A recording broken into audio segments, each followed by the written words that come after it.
মহালয়া বাঙালির জীবনে এক অতি গুরুত্বপূর্ণ দিন, যা দেবী দুর্গার আগমন বার্তা ঘোষণা করে। শারদীয়া দুর্গোৎসবের সূচনা হিসাবে মহালয়ার দিনটি পালন করা হয়।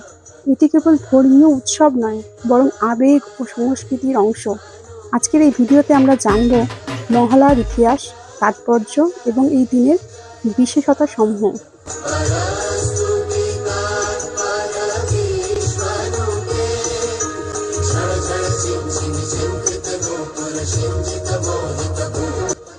মহালয়ার সূচনা হয়েছিল মহালয় অমাবস্যার দিন।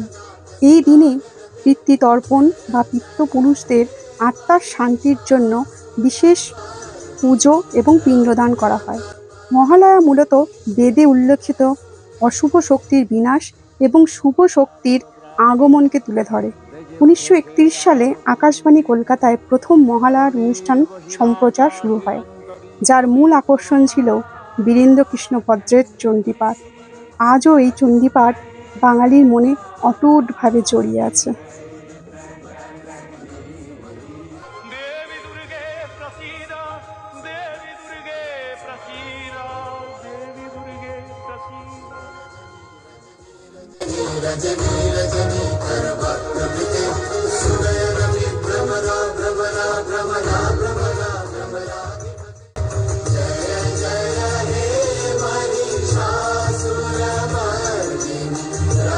মহালয়ার দিনটি দেবী দুর্গার মর্তে আগমনের দিন। পুরাণ অনুযায়ী দেবী দুর্গা মহালয়ার দিনই কৈলাস থেকে তার সন্তানদের সাথে মর্তে আগমন করেন। তার আগমন হয় দেবী নিজের বাহনের উপরে, কখনো ঘটকী, কখনো হাতি। প্রতিটি বাহনের রয়েছে নিজস্ব তাৎপর্য। মহালয়া মানেই বাঙালির মনে পুজোর আনন্দের সূচনা।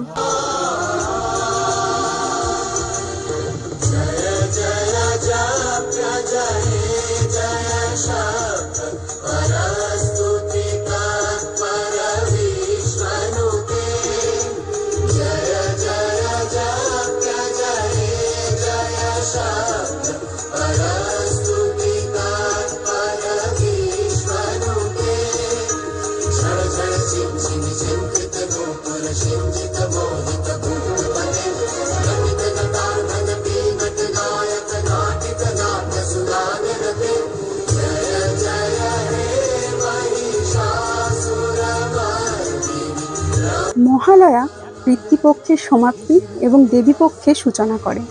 এটি এমন একটি সময় যখন ভক্তরা তাদের পূর্বপুরুষদের শ্রদ্ধা জানান পিণ্ডদান ও তর্পণ করার মাধ্যমে। একই সঙ্গে মহালয়া দেবীপক্ষের সূচনা করে, যা শুভ শক্তির প্রকাশের প্রতীক। এই দিনটি আধ্যাত্মিক দিক থেকে অত্যন্ত তাৎপর্যপূর্ণ, যেখানে ধর্মীয় ও সাংস্কৃতিক চেতনা একসঙ্গে মিশে থাকে।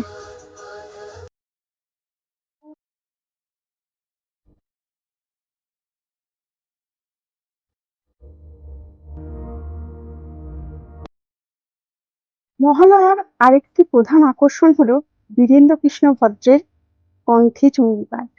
চণ্ডীপাঠের মাধ্যমে মা দুর্গার মহিমা কীর্তন করা হয়, যা মহিষাসুর বধের কাহিনী এবং অসুর নিধনের প্রতীক।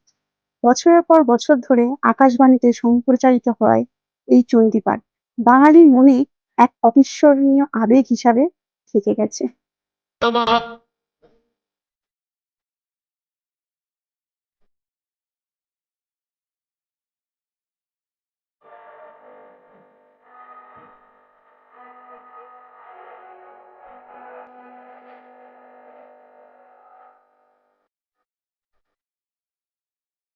মহালয়া মানে শুধু পুজোর প্রস্তুতি নয়, এটি বাঙালির সংস্কৃতি, আধ্যাত্মিকতা এবং ঐতিহ্যের এক অপরিহার্য অংশ। এই দিনের সঙ্গে জড়িয়ে আছে আমাদের ঐতিহ্য, আমাদের পূর্বপুরুষদের স্মরণ এবং শক্তির পুজো উৎসব। মহালয়া আমাদের মনে করিয়ে দেয় শুভ শক্তির জয় ও অসুর বিনাশের কথা। শুভ মহালয়া।